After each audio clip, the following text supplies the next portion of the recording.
사랑이 있어 숭배합니다. 스승님 안녕하세요. 저는 캐나다 밴쿠버에서 왔습니다. 제 18살 아들이 이번 말레이시아 선수행 캠프에 참여했어요. 아들이 저와 함께 와줘서 정말 고마운 마음입니다. 아들과 함께 왔군요. 아들은 7살부터 기독교에서 운영하는 학교에 다녔어요. 그러다 보니 본인은 예수 그리스도와 인연이 있다고 여겼죠. 그러나 제가 가는 곳은 대부분 법당이고 불교와 관련된 곳들이었죠. 그런데도 함께 와준 아들이 참 고맙게 느껴졌어요. 제 아이들은 셋 다 모태 채식주의자입니다. 어릴 때부터 육식을 못하게 했어요. 저는 아이가 이번 캠프를 통해 많은 이치를 깨달았으면 좋겠어요. 예를 들면 왜 나무를 보면서 팔개내공을 하는지, 왜 나무를 숭배해야 하는지 아이가 이해하지 못해요. 스승님이 아이들에게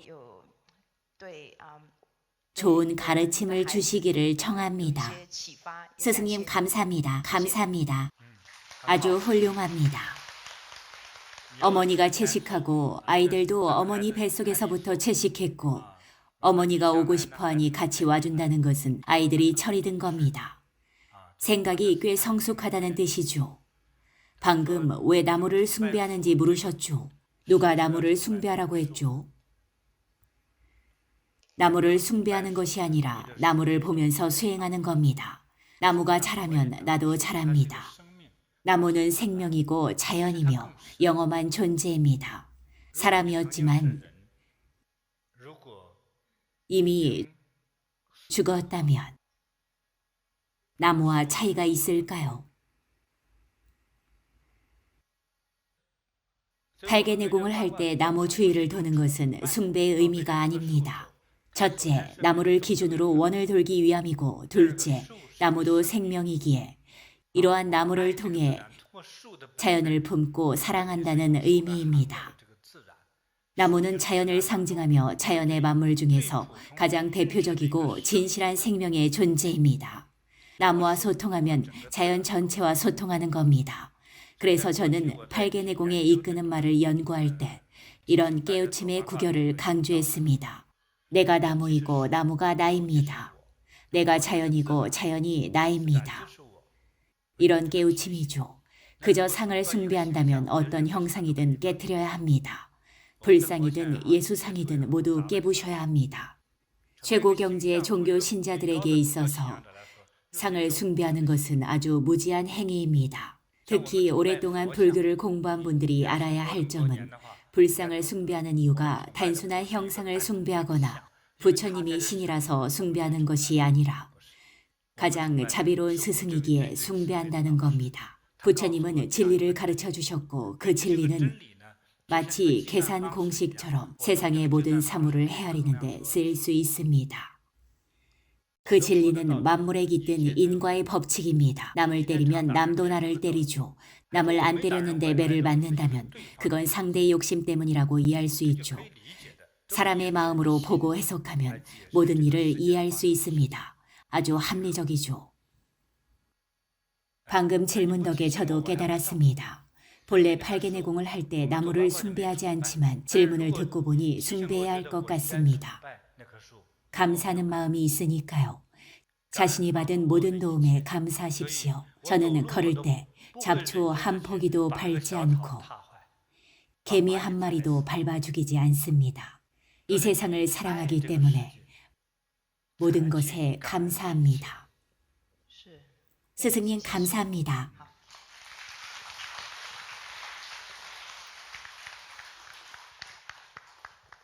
예수 그리스도는 정말 위대합니다. 그 신도들은 수많은 전쟁을 일으켰죠. 독일, 영국, 프랑스 등 유럽은 전쟁이 끊이지 않았습니다. 모두 기독교 국가였죠. 기독교와 이슬람교의 전쟁은 300년이나 계속됐습니다. 두 종교의 신이 전쟁을 일으켰을까요? 과연 예수님이 그렇게 만들었을까요? 전쟁은 자기 종교만 지나치게 믿고 진정한 사랑이 없기에 일어납니다. 부처님이 말씀하셨습니다. 내가 성불하였듯이 모든 중생이 성불할 수 있다. 그래서 저는 부처님을 숭배합니다.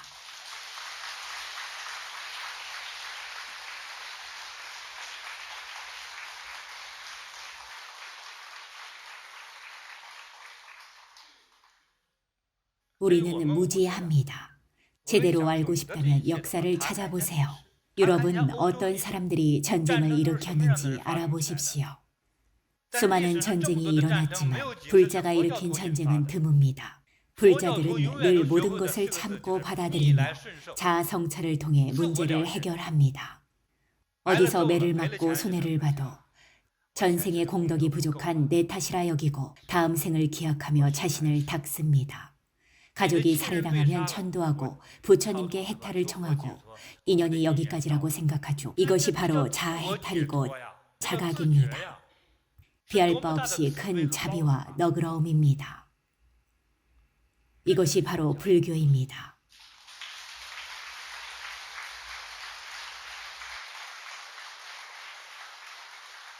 불자는 자신의 마음으로 자신의 아픔과 고통을 달래고 자신의 마음으로 자신의 상처를 보듬으며 또한 자신이 겪은 고통과 상처 입은 마음을 어루만집니다. 이러한 수용과 순종의 마음이 있기에 불교는 오늘날까지 전해지고 있습니다. 정확히 말하면 불교는 종교가 아닙니다. 자아위안과 자아해탈을 배우며 남과 다투지 않는 인생의 철학이죠. 그래서 전쟁과 다툼을 피할 수 있었습니다. 남과 다투고 싸우는 불자는 불법을 제대로 배우지 못한 자들입니다. 비웃음을 당하죠. 따라서 불자는 영원히 전쟁을 일으키지 않습니다. 불자가 아닌 사람들을 보십시오. 자기 종교를 지키기 위해 살인을 저지르고 폭탄을 설치합니다. 불자는 이런 일을 저지르지 않습니다. 전혀 없지는 않겠죠. 화를 못 이겨 이를 저지르는 사람도 있습니다. 그러나 불교의 가르침에는 없습니다. 영원히 스스로 자신의 고통을 달랩니다. 이런 마음가짐에 늘 감동을 받죠. 저는 종교를 맹목적으로 믿지 않습니다. 저는 직접 도움을 받고 끊임없이 연구한 끝에 영원히 곁에 머물 만큼 큰 감동을 받았습니다. 여러분이 부처님을 무엇이라 불러도 좋습니다. 저는 이 과정에서 저희 보잘것없던 소인배의 마음이 큰 성장을 이룬 덕분에 이제는 적어도 소인배처럼 옹졸하거나 계산적이지 않습니다. 군자에 비하면 여전히 소인배일지 모르지만 과거에 비하면 저는 현세의 군자입니다. 이것이 불교에 대한 저의 깨달음입니다.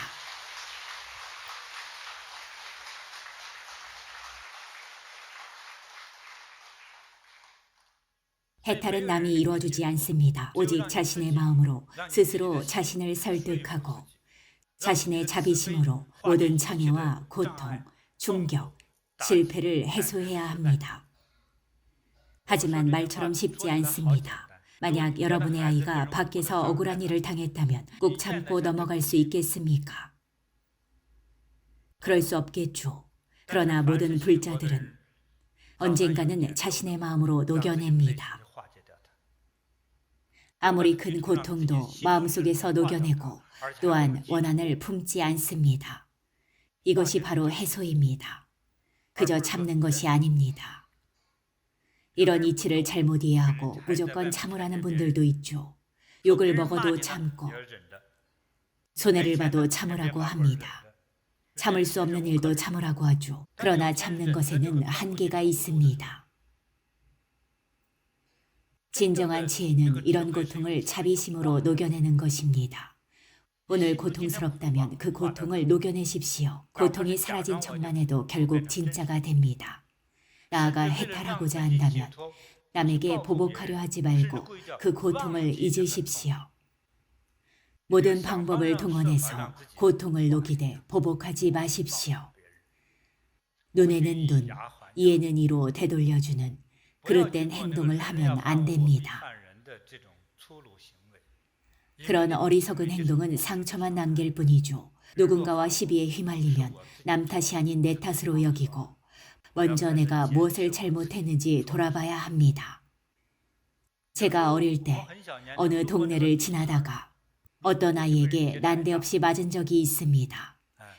그래서 어머니께 물었죠. 걔를 건드린 적도 없고 그냥 뭐 좀 사러 가는 길이었는데 제가 뭘 잘못했길래 때려요? 그러자 어머니는 그곳을 지나간 게 잘못이지. 다른 길로 가면 되잖니. 그때는 그 말이 비겁하게 들렸지만 지금은 지혜라고 생각합니다. 바로 자비로운 지혜입니다. 이렇게 말하는 어머니들도 많죠. 엄마가 식칼을 들고 옆에서 지켜줄게. 한번 가보자. 형이랑 같이 몽둥이 들고 가서 그 녀석 다리를 분질러 버려. 이렇게 별별 교육관이 다 있죠. 누구나 제 자식이 소중하니까요. 그런데 저희 어머니는 굳이 왜 그 길로 가니? 다른 길도 있잖아. 불량한 애들이 있으면 길을 돌아서 피해가면 되지. 나약하게 들릴 수도 있지만 사실 그것이 자비입니다. 오로지 남에게 해를 끼치지 않으려는 그런 마음이죠.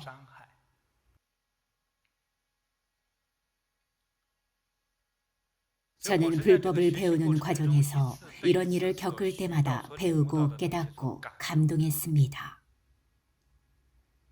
누구에게든 해를 입히지 않는 것이 가장 어렵습니다.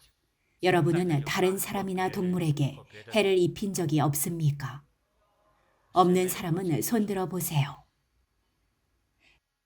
매일 채식하는 분들은 벌레를 해친 적이 없습니까? 채식하면서 채소를 먹지 않습니까? 그것 역시 해를 끼친 겁니다. 아니라고 우긴다면 참 뻔뻔한 거죠. 불심통으로 세상을 바라보면 우리가 먹는 배추 한 포기에도 생명이 존재합니다. 태어나고 사라지는 모든 것이 전부 생명입니다. 그 생명을 가차없이 먹으면서도 늘 자신은 자비롭다고 말합니다. 어리석을 따름이죠.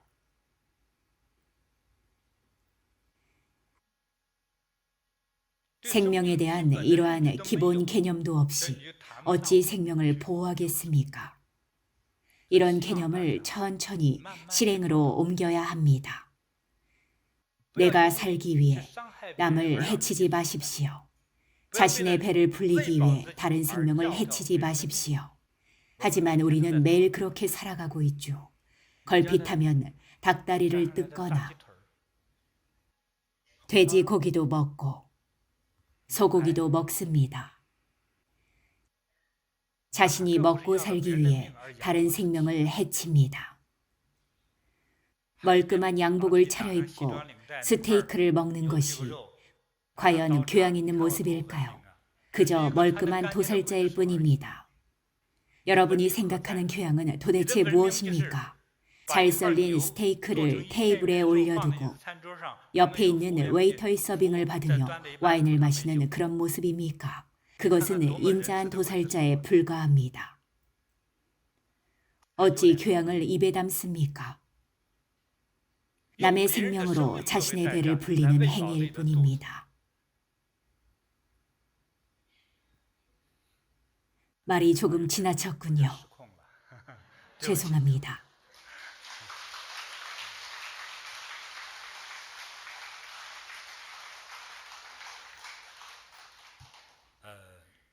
늘 말을 신중히 해야 하는데 오늘은 조금 실수했습니다.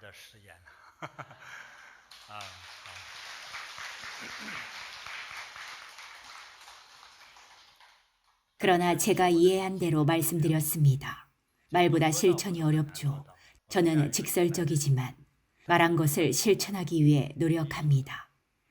여러분은 어떻습니까? 여러분은 자신의 배를 채우기 위해 다른 생명을 해치지 않을 수 있습니까? 할 수 있는 사람이 있습니까? 몇 분이 손들었군요. 더 용감한 분 있습니까? 사실 이것은 용기가 아니라 자비입니다. 만약 스테이크가 여러분 자녀의 살로 만든 고기라면 먹을 수 있겠습니까? 여러분이 스테이크를 먹을 때 그 어미소가 자기 자식이 먹히는 모습을 지켜보고 있다면요. 입장을 바꿔 생각하면 어떻겠습니까? 죽음보다 더한 고통이죠. 스페인 투 축제 때 왜 많은 투사들이 죽을까요? 다들 소가 미쳤다고 말하지만 소가 미친 것이 아니라 투사를 죽여야 마땅한 겁니다. 아주 우아하게 소고기를 잘라서 입에 넣는 사람들이 얼마나 많습니까? 다들 소고기를 먹는 것이 당연하답니다. 그렇다면 소에 치여 죽는 것도 당연하죠. 당연하다는 것이 무슨 뜻입니까? 오늘은 생명과 자비가 무엇인지에 대해 이야기를 나누고 있으니 함께 배워봅시다. 육식이든 채식이든 다 좋지만 무엇이 육식이고 무엇이 채식인지 알고 계십니까? 채식의 채 역시 생명입니다. 다만 붉은 피를 가진 생명을 먹지 않으면 마음속의 원한과 살기가 줄어들고 매일 식사를 하는 행위를 통해 자신을 일깨울 수 있습니다. 자비로워야 한다. 남을 해치지 않겠다. 이러한 마음이 차츰 가족에게 전해지고 자녀에게 전해지고 주위의 친구들에게 전해지면서 자신의 마음뿐만 아니라 행동까지 자비롭고 부드러워집니다. 이러한 자비와 부드러움은 꽉 막혀있던 기혈과 혈관을 뚫고 마음속 모든 응어리도 깨끗이 풀어내어 질병이 사라집니다. 스스로 자신을 치료하는 가장 훌륭한 방법이죠. 생명을 해치는 것도 문제지만 돼지, 개, 소, 양은 도살될 때 증오심이 안 생길까요? 원한을 품은 개가 사람을 물면 그 이빨의 독이 몸에 퍼집니다. 원한이 담긴 독이죠. 사람도 원한을 품고 동물을 물면 그 동물도 상처가 감염되어 금세 죽습니다. 그러나 즐거운 마음으로 동물에게 입을 맞추면 사람의 침이 묻어도 행복해하죠. 몸의 독은 생각 때문에 생겨납니다. 따라서 우리의 마음이 자비로우면 행동도 자비롭고 부드러워집니다. 자연스레 상대방의 감정과 상대방의 이익과 손실 그리고 느낌을 배려하게 되죠. 이처럼 다른 사람의 감정과 느낌을 배려하는 자비로운 사람은 자비로운 마음이 끊임없이 원활히 흐르고 퍼져나가서 수많은 번뇌와 어리석음이 순식간에 사라집니다. 또한 지혜가 활짝 열리고 하나를 깨치면 100가지를 깨닫습니다. 작은 선한 행동으로 우리 생명의 모든 지혜가 활짝 열립니다. 늘 다른 사람의 이익과 손실을 배려할 수 있다면 무엇이든 이룰 수 있습니다.